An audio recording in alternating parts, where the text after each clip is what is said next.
아멘. 오늘은 열왕기하 10장 말씀을 통해서 우리가 하나님의 말씀을 함께 나누도록 하겠습니다. 하나님께서는 예후를 통해서 북이스라엘의 아합 가문을 완전히 멸망시키셨습니다.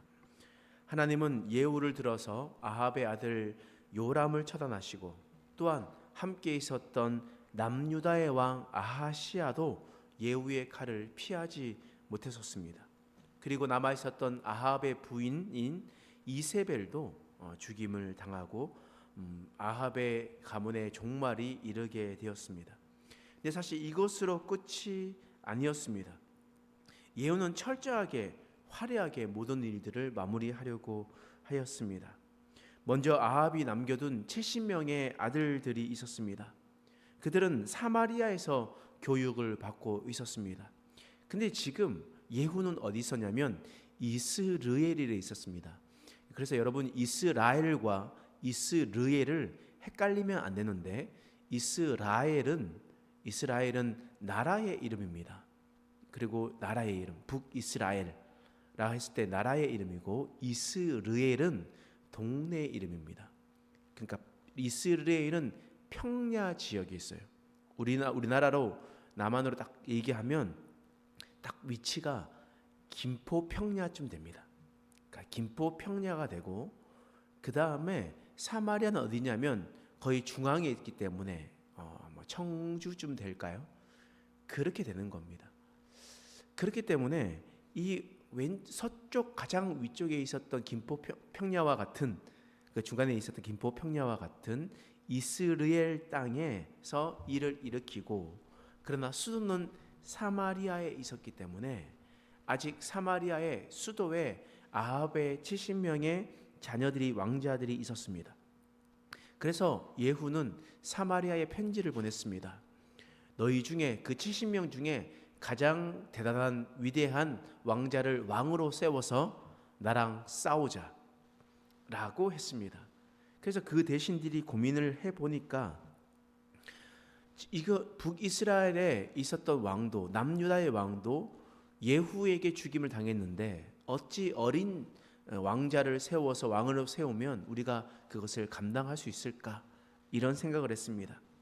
그래서 이 예후는 다시 편지를 보내서 너희가 만약 싸울 의지가 없다면 그 70명의 왕자를 머리를 잘라 죽이고 그 머리를 나에게 가지고 오라 라고 이야기했습니다. 어떻게 되었을까요? 7절 말씀입니다. 읽겠습니다. 시작. 편지가 그들에게 이르매 그들이 왕자 70명을 붙잡아 죽이고 그들의 머리를 광주리에 담아 이스라엘 예후에게로 보내니라. 지금 왕자 70명을 죽였습니다.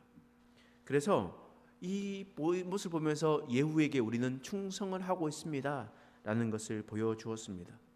예후는 아합의 가문에 있었던 왕자 70명을 죽임으로 하나님의 심판을 완성하려고 하였습니다. 근데 사실 이것만 끝이 아닙니다. 아합과 이세벨의 딸이 있습니다.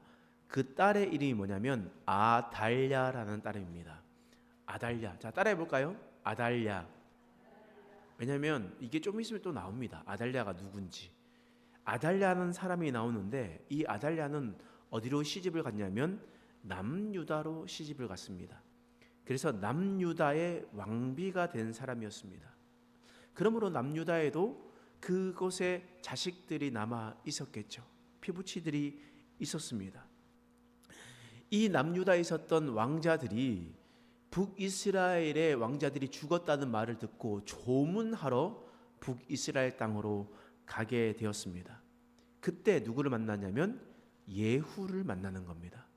조문하는 길에 아합의 가문 이 씨들이 이 사람들을 만났는데, 그 어떤 일이 있었냐면 열왕기하 10장 13절에서 14절 말씀이에요. 13절과 14절 말씀 읽겠습니다. 시작.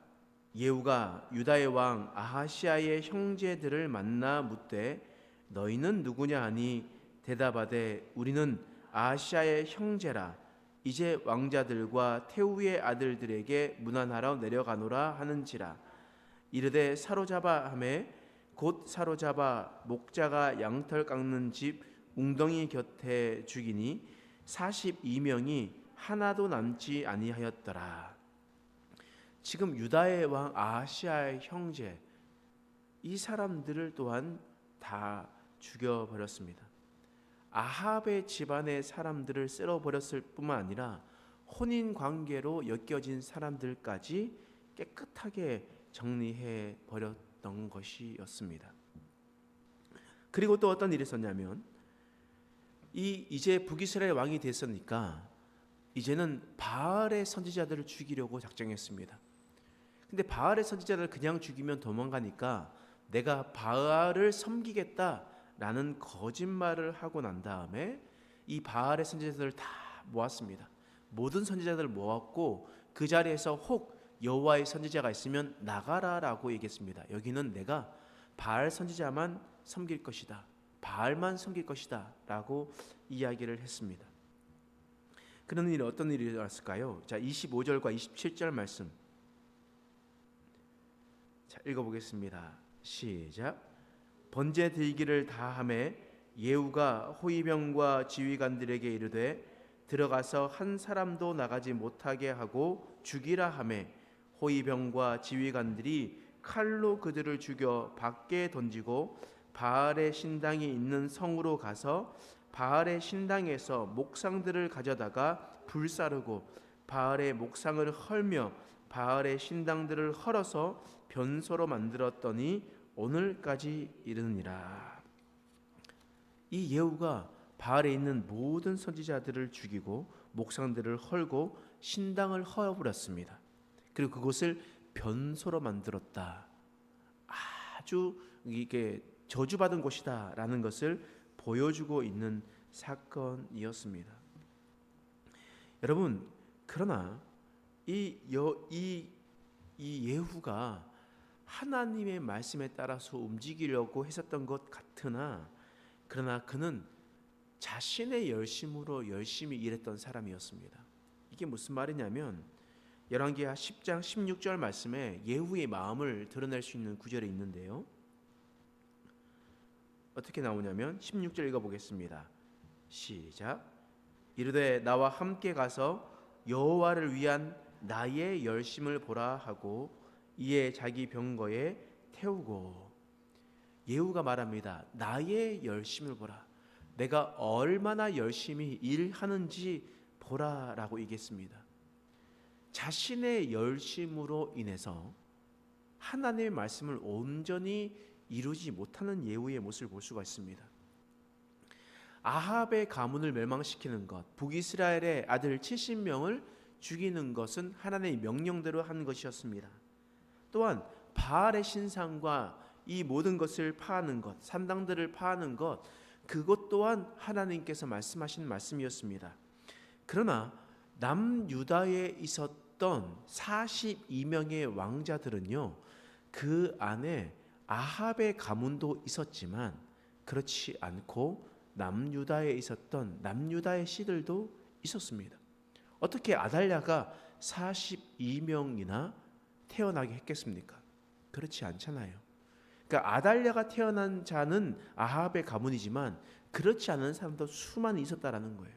근데 예후는 자신의 열심으로 열심히 움직이다 보니까 하나님께서 말씀하신 그 말씀보다 더 과하게 행동하게 되었습니다. 더 많은 피들을 흘렸습니다. 그래서 그 이스라엘은 이 예후가 수많은 자들의 피를 흘렸다 해서 후손들은 이스라엘 하면 좋은 땅이지만 피밭이다 라고 이야기했습니다. 여러분, 그래서 혹시 호세아 선지자가 고멜과 함께 아들을 낳습니다. 첫째 아들의 이름이 뭔지 아십니까? 이스라엘입니다.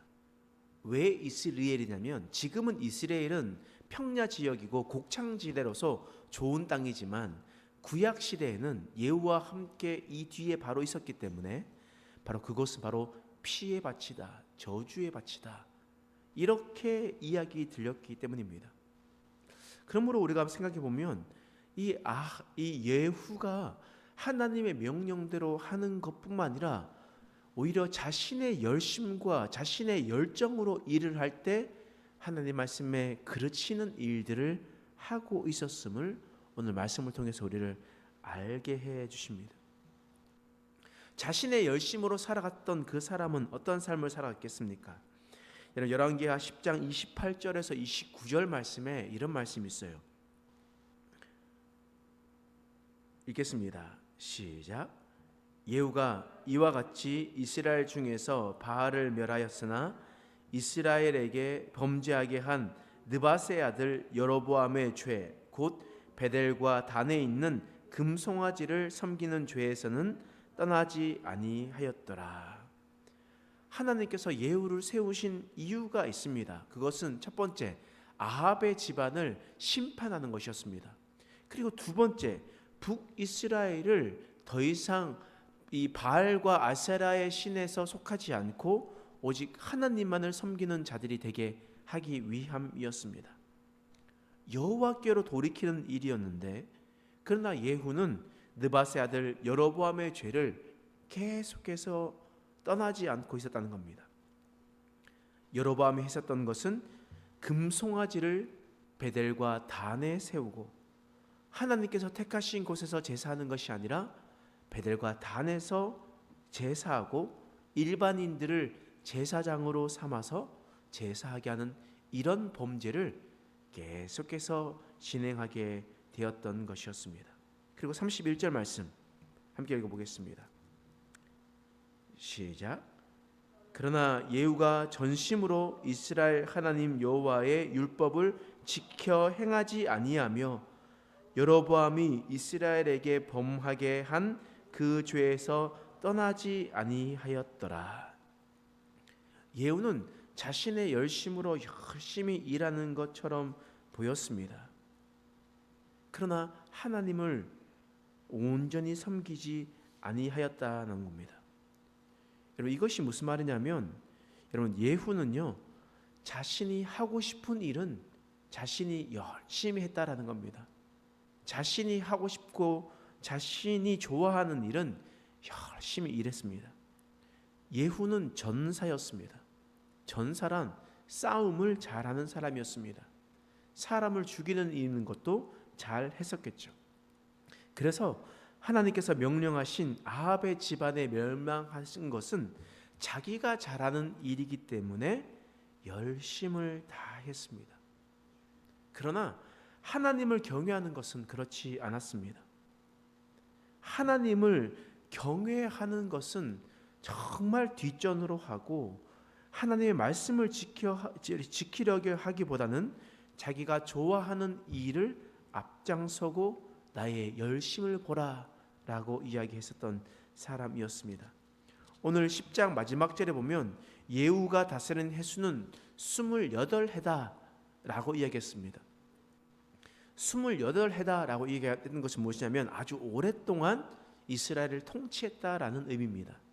그러나 예후에 대한 이야기는 예후가 아직 완전히 왕으로 되기 전에, 왕으로 옹립되기 전 쿠데타에 대한 이야기만 기록되어 있습니다. 하나님 앞에 사명받아 섰던 아합 집안을 멸망시킨 일에만 성경은 기록하고 있다는 겁니다. 무슨 말이겠습니까? 하나님이 보시기에 그것만 옳다는 겁니다. 그리고 그 뒤의 삶은 하나님이 보시기에 옳지 않은 삶, 악한 삶을 살았다라고 이야기를 합니다. 우리도 마찬가지입니다. 우리가 하나님 앞에 사명을 받을 때는 우리가 잘하는 일만 열심히 하려고 합니다.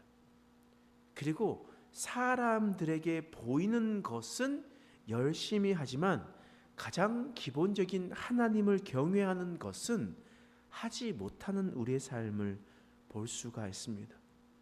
우리가 예후의 모습과 같지 않습니까? 사람들 보기에는 열심을 다하는 것 같으나 실제적으로 하나님을 경외하는 것은 소홀히 하는 삶, 화려하게 신앙생활하는 것처럼 보이나 하나님께서 원하시는 가장 기본적인 것은 가장 멀리하는 삶, 그런 삶을 우리는 살아가고 있지 않습니까? 하나님께 살아가는 삶은 나의 열심을 보이는 삶이 아닙니다. 내가 원하는 대로 하는 것이 아닙니다. 하나님께서 원하시는 것은 그저 하나님의 뜻을 이루며 살아가는 삶, 하나님의 말씀을 온전히 이루는 삶입니다.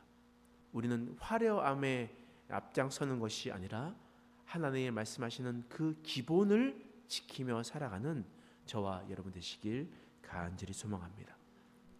기도하겠습니다. 하나님, 오늘 말씀을 통해서 우리를 깨닫게 하시니 감사합니다.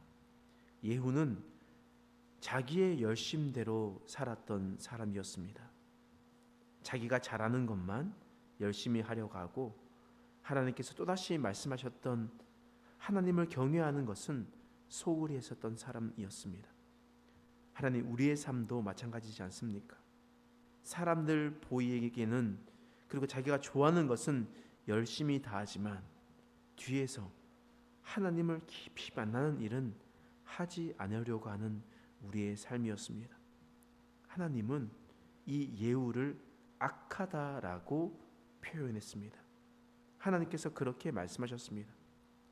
우리도 혹 그런 삶을 살아가고 있지 않는지 돌이키게 하시고, 우리 주님 다시 만날 때에 하나님, 우리가 하나님 앞에 심판대에 설 때에 우리가 옳은 판정을 받을 수 있도록 하나님 우리를 긍휼히 여겨 주시옵소서. 감사드리며 예수님의 이름으로 기도드립니다. 아멘.